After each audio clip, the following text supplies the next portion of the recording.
আকাশবাণী আগরতলা। স্থানীয় সংবাদ পড়ছি চন্দন লেখা পাল। এখনকার বিশেষ বিশেষ খবর হলো, মুখ্যমন্ত্রী অধ্যাপক ডক্টর মানিক সাহা বলেছেন, জিএসটি চালু হওয়ার পর থেকে সারা দেশের সঙ্গে রাজ্যের জনগণও প্রত্যক্ষ ও পরোক্ষভাবে উপকৃত হচ্ছেন। প্রধানমন্ত্রী নরেন্দ্র মোদী আগামী সোমবার বিহারের ভাগলপুর থেকে প্রধানমন্ত্রী কিষাণ সম্মান নিধি প্রকল্পের ১৯তম কিস্তি প্রদান করবেন। প্রধানমন্ত্রী নরেন্দ্র মোদী আগামীকাল সকাল ১১টায় আকাশবাণীর মন কি বাত অনুষ্ঠানে দেশ বিদেশের জনগণের সঙ্গে মত বিনিময় করবেন। সদরের অনূর্ধ্ব ১৫ বছরের ক্রিকেট প্রতিযোগিতায় চাম্পামুড়া কোচিং সেন্টার চ্যাম্পিয়ন হয়েছে। এবারে আসছি বিস্তারিত সংবাদে। মুখ্যমন্ত্রী অধ্যাপক ডক্টর মানিক সাহা বলেছেন, পণ্য পরিষেবা কর অর্থাৎ জিএসটি চালু হওয়ার পর থেকে সারা দেশের সঙ্গে রাজ্যের জনগণও প্রত্যক্ষ ও পরোক্ষভাবে উপকৃত হচ্ছেন। ২০১৭-২০১৮ অর্থ বছর থেকে রাজ্যেও জিএসটি সংগ্রহ ক্রমাগত বাড়ছে। ২০২৩-২০২৪ অর্থ বছরে জিএসটি সংগ্রহ ৫১০ কোটি টাকার উপরে পৌঁছেছে। একই সঙ্গে ইন্টিগ্রেটেড জিএসটি সেটেলমেন্টও ১,০০০ কোটি টাকা অতিক্রম করেছে। সরকারের কার্যকর নীতি, দক্ষ প্রশাসন এবং প্রযুক্তিগত অগ্রগতির ফলেই তা সম্ভব হয়েছে। আজ আগরতলার প্রজ্ঞা ভবনে অর্থ দপ্তরের ট্যাক্সেস অর্গানাইজেশন আয়োজিত জিএসটি সচেতনতামূলক অভিযানের উদ্বোধন করে মুখ্যমন্ত্রী কথা বলেন। তিনি বলেন, রাজ্য সরকার রাজস্ব বৃদ্ধির পাশাপাশি কার্যকর ও ন্যায়সঙ্গত কর ব্যবস্থা নিশ্চিত করতে একাধিক উদ্যোগ নিয়েছে। এরই অঙ্গ হিসেবে ২০১৮ সালের আগস্ট মাসে ত্রিপুরা রোড ডেভেলপমেন্ট সেস চালু করা হয়েছিল, যা রাজ্যের রাজস্ব বৃদ্ধিতে গুরুত্বপূর্ণ ভূমিকা রাখছে। ২০১৮-২০১৯ অর্থ বছরে সেস সংগ্রহের পরিমাণ ছিল ২৭ কোটি ৭৫ লক্ষ টাকা, যা ২০২৩-২০২৪ অর্থ বছরে বেড়ে ৩৭৪ কোটি ৫২ লক্ষ টাকা হয়েছে। তিনি আরও বলেন, জিএসটি জ্ঞান কেন্দ্র চালু হওয়ার ফলে করদাতাদের ট্যাক্স ফাইলিং করা সহজতর হবে। তাছাড়া চ্যাটবোর্ড সুবিধা চালুর ফলে করদাতা, আধিকারিক এবং সাধারণ মানুষ উপকৃত হবেন। সেস রাজস্ব ৫৮% বৃদ্ধি পেয়েছে। অনুষ্ঠানে মুখ্যমন্ত্রী জিএসটি জ্ঞান কেন্দ্রের উদ্বোধন এবং জিরো ফেক রেজিস্ট্রেশন মিশনের সূচনা করেন। অর্থমন্ত্রী প্রণজিৎ সিংহ রায় বলেন, জিএসটি চালু হয় রাজ্যে কর ব্যবস্থায় স্বচ্ছতা এবং কর বৃদ্ধি প্রতিফলিত হচ্ছে। জিএসটি জ্ঞান কেন্দ্র, মিশন জিরো ফেক রেজিস্ট্রেশন, কর সাথী পোর্টাল চালু জনগণ ও করদাতাদের সহায়ক হবে। মুখ্য সচিব জে.কে. সিনহা এআই চালিত চ্যাটবোট কর সাথীর সূচনা করেন। প্রধানমন্ত্রী নরেন্দ্র মোদী আগামী সোমবার বিহারের ভাগলপুর থেকে প্রধানমন্ত্রী কিষাণ সম্মান নিধি প্রকল্পের ১৯তম কিস্তি প্রদান করবেন। এই প্রকল্পে জমির মালিকানা রয়েছে এমন কৃষকদের ৩ কিস্তিতে বার্ষিক ৬,০০০ টাকা করে প্রদান করা হয়। কেন্দ্রীয় কৃষি ও কৃষক কল্যাণমন্ত্রী শিবরাজ সিং চৌহান বলেছেন যে, কেন্দ্রীয় ও রাজ্য সরকারের প্রকল্প সম্পর্কে সচেতনতা তৈরির জন্য কিস্তি প্রদানের দিনটিকে কিষাণ সম্মান সমারোহ হিসেবে পালন করা হবে। তিনি বলেন, সারা দেশে ৯ কোটি ৮০ লক্ষেরও বেশি কৃষক সরাসরি সুবিধা হস্তান্তরের মাধ্যমে ২২,০০০ কোটি টাকারও বেশি আর্থিক সহায়তা পাবেন। শ্রী চৌহান বলেন, কৃষক কল্যাণ মোদী সরকারের সর্বোচ্চ অগ্রাধিকার। তিনি আরও বলেন, প্রধানমন্ত্রী কিষাণ প্রকল্পের আওতায় দেশের ১১ কোটিরও বেশি কৃষক পরিবারকে এখনও পর্যন্ত ৩ কোটি ৪৬ লক্ষ টাকারও বেশি ঋণ দেওয়া হয়েছে। তিনি উল্লেখ করেন যে, সারা দেশের ৭৩১টি কৃষি বিজ্ঞান কেন্দ্র এই কর্মসূচির আয়োজন করা হবে। আগরতলার রবীন্দ্র শতবার্ষিকী ভবনে উড়ান আয়োজিত ত্রিপুরা সাহিত্য উৎসবের আজ দ্বিতীয় দিনের প্রথম পর্বে আলোচনা করেন অশোক চক্র বিজয়ী উইং কমান্ডার মহাকাশচারী রাকেশ শর্মা, বিশিষ্ট গীতিকার অঞ্জন দত্ত।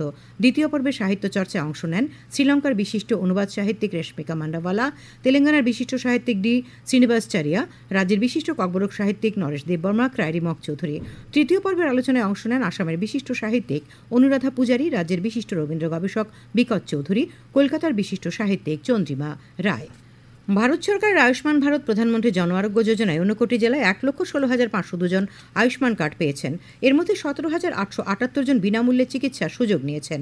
এর জন্য ব্যয় হয়েছে ৬,৬০,৩৬,২১৫ টাকা। কৈলাসহরে সুবিধাভোগী বিনয় দেব এই যোজনার সুবিধা পেয়ে খুশি। তিনি এজন্য ভারত সরকার ও প্রধানমন্ত্রীকে ধন্যবাদ জানিয়েছেন। আমি বিনয় দেব, আমার বাড়ি ঊনকোটি জেলার কৈলাসহরে। আমি একজন দরিদ্র পরিবারের ছেলে।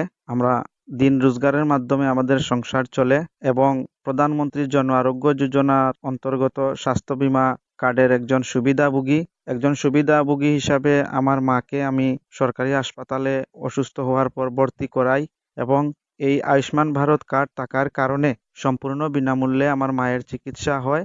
বর্তমানে আমার মা সুস্থ হয়েছেন এবং বাড়িতে আছেন। খবর প্রচারিত হচ্ছে আকাশবাণীর আগরতলা কেন্দ্র থেকে। আকাশবাণীর সংবাদের আপডেট পেতে লগ ইন করুন www.newsonair.com এবং নিউজ অন এআইআর অ্যাপ এবং টুইটার ও ফেসবুক প্ল্যাটফর্মে এআইআর নিউজ অ্যালার্টসে। ইউটিউবে লক্ষ্য করুন নিউজ অন এআইআর অফিসিয়াল। এছাড়াও আকাশবাণী আগরতলা সংবাদ আপডেট পেতে দেখুন টুইটার বা এক্স হ্যান্ডেলে আকাশবাণী নিউজ আগরতলা, ফেসবুকে এআইআর নিউজ আগরতলা এবং ইউটিউবে আকাশবাণী নিউজ আগরতলা। প্রধানমন্ত্রী নরেন্দ্র মোদী আগামীকাল সকাল ১১টায় আকাশবাণীর মন কি বাত অনুষ্ঠানে দেশ বিদেশের জনগণের সঙ্গে মত বিনিময় করবেন। এটি মন কি বাতের 119তম পর্ব। এই অনুষ্ঠানটি আকাশবাণী ও দূরদর্শনের সমস্ত নেটওয়ার্ক, আকাশবাণী সংবাদ ওয়েবসাইট www.newsonair.com এবং নিউজ অন এয়ার মোবাইল অ্যাপে শোনা যাবে। অনুষ্ঠানটি আকাশবাণী ডিডি নিউজ, প্রধানমন্ত্রীর দপ্তর তথা তথ্য সম্প্রচার মন্ত্রকের ইউটিউব চ্যানেলেও শুনতে পাওয়া যাবে।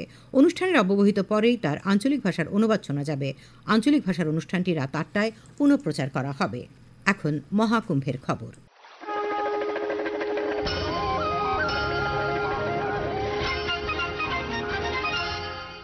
প্রয়াগরাজের মহাকুম্ভের আজ 41তম দিন। শুধুমাত্র আজই সকাল থেকে বেলা 12টা পর্যন্ত 71,18,000 ভক্ত পুণ্যস্নান করেছেন। 13 জানুয়ারি থেকে শুরু করে এ পর্যন্ত 60 কোটি 2 লক্ষেরও বেশি ভক্ত পুণ্যস্নান করেছেন। উল্লেখ্য, গত 13 জানুয়ারি থেকে শুরু হওয়া কুম্ভমেলা চলবে আগামী 26শে ফেব্রুয়ারি পর্যন্ত। মহাকুম্ভে এই নিয়ে 3টি অমৃত স্নান সম্পন্ন হয়েছে। পরবর্তী পুণ্যস্নান হবে আগামী 26শে ফেব্রুয়ারি মহাশিবরাত্রির দিন।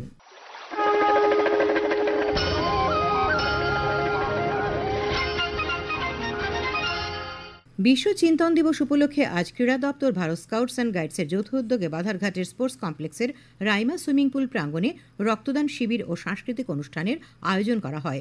উপস্থিত ছিলেন ক্রীড়া ও যুব বিষয়ক মন্ত্রী টিঙ্কু রায়, ক্রীড়া দপ্তরের সচিব প্রদীপ কুমার চক্রবর্তী প্রমুখ। মন্ত্রী শ্রী রায় বলেন, স্কাউটস অ্যান্ড গাইডস দীর্ঘ 36 বছর ধরে ক্রীড়া দপ্তরের সঙ্গে কাজ করছে। আজকের এই শিবিরে 40 জন স্বেচ্ছায় রক্তদান করেন। ঊনকোটি জেলার মেচারথলে নবীন ছড়াতে আজ এক অনুষ্ঠানে 650 জন মহিলার মধ্যে শাড়ি ও রিগনাই বিতরণ করা হয়। এডিসি সদস্য বিমলকান্তি চাকমা নির্বাচনী এলাকা উন্নয়ন তহবিল থেকে এগুলি বিতরণ করা হয়। তাছাড়া 2টি কীর্তনিয়া দল সহ 4টি টিমের হাতে বাদ্যযন্ত্র তুলে দেওয়া হয়। উপস্থিত ছিলেন কারামন্ত্রী শান্তনা চাকমা, বিএসসির চেয়ারম্যান সজল চাকমা, এডিসির জোনাল উন্নয়ন আধিকারিক দিলীপ কুমার ত্রিপুরা প্রমুখ। আগরতলা টাউন হলে আজ ত্রিপুরা জুডিশিয়াল এমপ্লয়িজ অ্যাসোসিয়েশনের 15দশ দ্বিবার্ষিক সম্মেলন অনুষ্ঠিত হয়েছে। উপস্থিত ছিলেন অ্যাডভোকেট জেনারেল শক্তিময় চক্রবর্তী, পশ্চিম জেলার জেলা ও দায়রা বিচারক শুভাশিস শর্মা রায়। স্বাগত বক্তব্য রাখেন অ্যাসোসিয়েশনের সাধারণ সম্পাদক দিলীপ বিশ্বাস।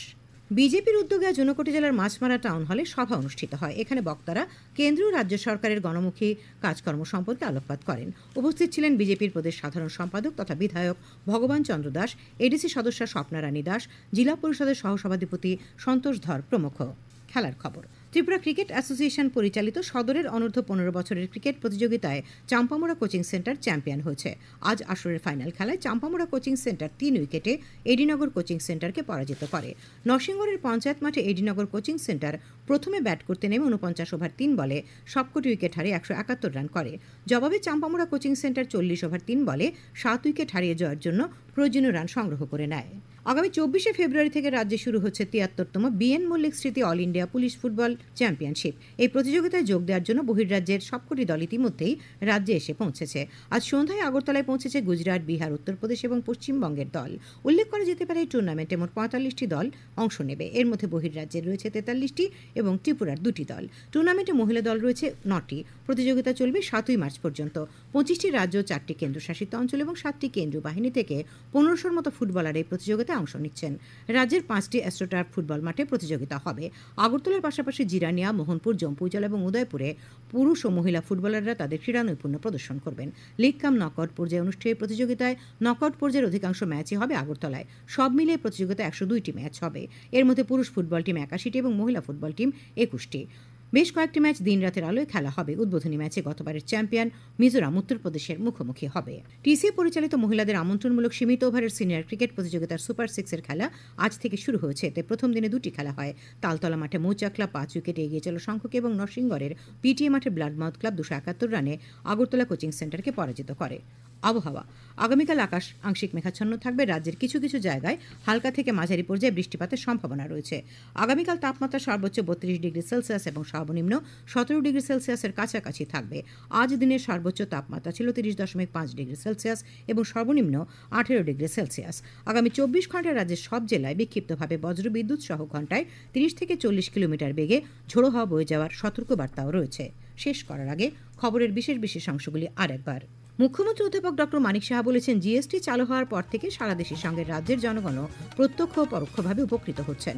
প্রধানমন্ত্রী নরেন্দ্র মোদী আগামী সোমবার বিহারের ভাগলপুর থেকে প্রধানমন্ত্রী কিষাণ সম্মান নিধি প্রকল্পের 19তম কিস্তি প্রদান করবেন। প্রধানমন্ত্রী আগামীকাল সকাল 11টায় আকাশবাণীর মন কি বাত অনুষ্ঠানে দেশ বিদেশের জনগণের সঙ্গে মত বিনিময় করবেন। সদরের অনূর্ধ্ব 15 বছরের ক্রিকেট প্রতিযোগিতায় চাম্পামুড়া কোচিং সেন্টার চ্যাম্পিয়ন হয়েছে। স্থানীয় সংবাদ আজকের মতো এখানে শেষ হলো।